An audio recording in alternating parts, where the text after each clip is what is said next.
Every October, I like to break out the old Junji Ito manga and read through it all over again. He's one of my favorite authors, but I don't think that's a very unpopular opinion. After all, with recent releases of older Ito classics in English, plus multiple anime adaptations, the author is more prevalent than ever before. But what if you've exhausted your list of Junji Ito manga?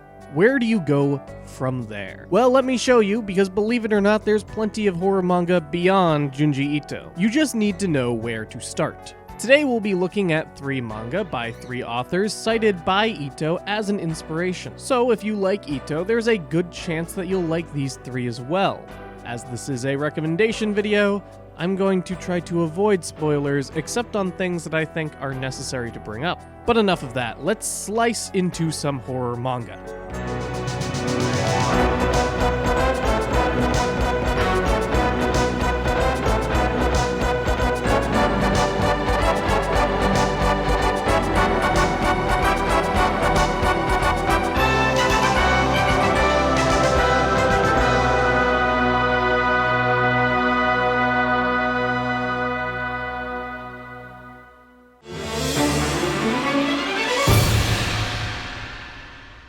Putting down Kazuo Umezu as an inspiration for a horror author is cheating. He's such a pillar of horror in Japan that every Japanese horror manga owes something to him. Umezu is such an institution that he even has an award named after him, the aptly named Kazuo Umezu Award, that was given out to manga submitted to monthly Halloween. This award was judged by a panel of authors including Umezu himself. And in 1987, a story submitted by the then unknown author Junji Ito won the approval of Kazuo Umezu. That's all well and good, but where to begin with Umezu himself? The man is so prolific that it's a daunting task to pick a starting point. So might I suggest a classic, the 1972 manga, The Drifting Classroom. The Drifting Classroom is by no means obscure. In fact, people have already suggested this manga for my edgy manga videos, so I guess this video counts as me getting around to it. The premise is simple. One day, a whole elementary school disappears off the face of the earth, taking its students and teachers with it. The school is seemingly teleported into a desert wasteland where the children must survive on their own. Of course, it doesn't take long for things to go to hell, and Umezu is not shy about harming children either. Don't get me wrong, the adults don't have it any easier. In fact, they're quickly killed off for the most part, leaving us in a Lord of the Flies situation. The difference is, Lord of the Flies did not have giant centipedes, mutant bug cults, or killer robots. And that's only a select few of the horrors these kids face, because for every fantasy horror there's a very real terror of disease, murder, and human sacrifice. This is part of what makes Drifting Classroom a classic. This was a shonen manga that didn't shy away from being bloody and dangerous. The average reader in 1972 was probably the same age as the protagonist. In fact, Junji Ito was the same age as the protagonist. Readers could self-insert themselves into an imaginative but dangerous setting, and that really keeps you on your toes as you read through it. I don't think Umezu includes shocking things like children committing suicide to see their parents because it's shocking. I think he does it because it's the natural conclusion he comes to after the premise of their separation. In fact, books like Drifting Classroom and his other manga 14 are probably what Umezu would consider speculative science fiction rather than straight horror. And it's Umezu's ability to meet the audience on their level that I respect more than anything else. It never feels like he's talking down to his audience, but there are times where Drifting Classroom feels exactly like what a 10-year-old boy would have wrote himself. And because of that, I'm giving Drifting Classroom's Edge a score of...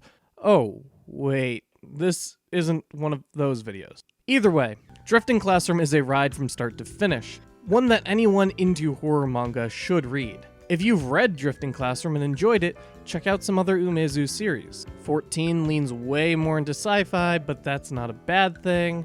He also has plenty of one-off horror manga in a similar Junji Ito vibe that you're going to enjoy if that's your thing.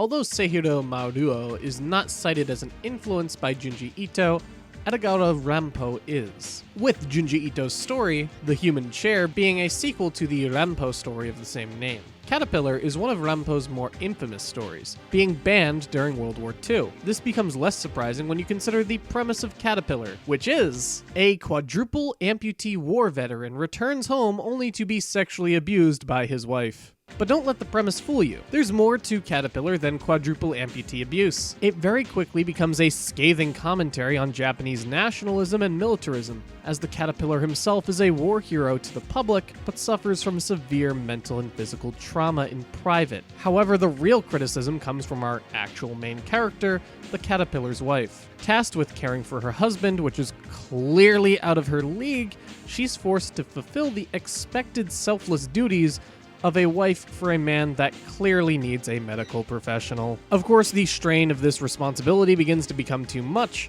and that's where we get graphic scenes of quadruple amputee sex. And a lot of it. And plenty that I can't show here on this channel, just be prepared if you read this. Caterpillar is remembered just as much for its political commentary as it is for its psychosexual Ero-Gudo plot. But why read Seihiro Maruo's adaptation of Caterpillar? Because here Edogawa Rampo's story is recreated by one of Japan's most notable Ero-Guro artists. His style perfectly meshes with the tone of the original, and Maruo plays up the political aspects especially here. Of course, there's not one, but two movie adaptations you could watch. But why do that when you're missing out on this art? If you read and enjoy Caterpillar, then chances are you'll like The Strange Tale of Panorama Island, another Rampo story adapted by Maruo. This one is a little less horror and a little bit more thriller and inverse mystery, but fantastic in either case. And if you want some more Rampo in the written word, check out Japanese Tales of Mystery and Imagination, which collects Caterpillar, Human Chair, and plenty of other spooky Rampo stories.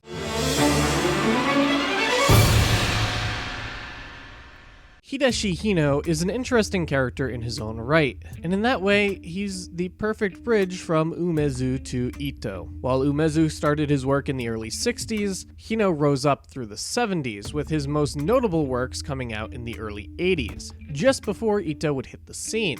Hino has a distinctly cartoonish style, which only aids to the creepy and macabre atmosphere that his books have. Panorama of Hell is perhaps the best example of blending his exaggerated art style with real-life horror. And when I say real-life horror, I mean semi-autobiographical horror. Panorama of Hell is narrated by an unnamed artist who is clearly a stand-in for Hino himself. His goal? To make the aforementioned Panorama of Hell. But to do that, he's going to need blood. What might seem like the basic premise for a simple horror story is not actually what this book is about. You see, Panorama lures its reader in with a clearly fictional beginning, in a gruesome fairy tale setting.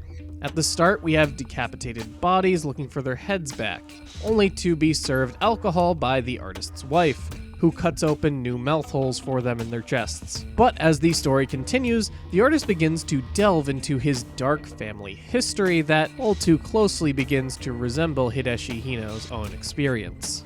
Elements like his brother's coma, his gambling Yakuza father, or Hino's birth in China during World War II all come from real life. But there's a seed of dark exaggeration to all of this. For example, Hino's brother went into a coma because of a motorcycle accident, not because he was beaten in the street.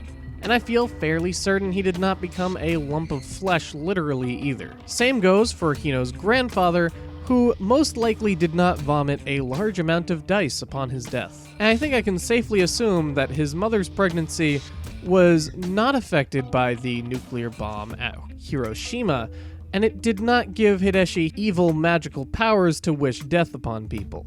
But the metaphor for Hino growing up and living in a setting of violence, abuse, and death makes all too much sense for an artist who delights in drawing these hellish images. Panorama does not let up on the violence either, escalating it all the way up to the very end. And I won't spoil it, but that ending is nothing short of an experience. And I think I need to stress just how extreme Hino really is, because unlike Umezu, he's not gonna be for everyone. If you're squeamish or easily disturbed, you might want to skip this one. But if you enjoy the gruesome imagery in Panorama of Hell, be sure to check out Hell Baby for an oddly touching story about a reanimated child corpse. So now I hope that you're at least all set to begin this month of October right, with plenty of horror manga to read through. But remember that Kazuo Umezu award that Junji Ito won in Monthly Halloween magazine? Well, there was something about that I left out. That story that Junji Ito submitted would eventually be serialized in Monthly Halloween, and that was a little story called Tomie. This manga spawned 9 films, and for the remainder of J-Horror Month, we will be going into a deep dive on every single Tomie movie that has ever been made. Are you scared? Well, I am too.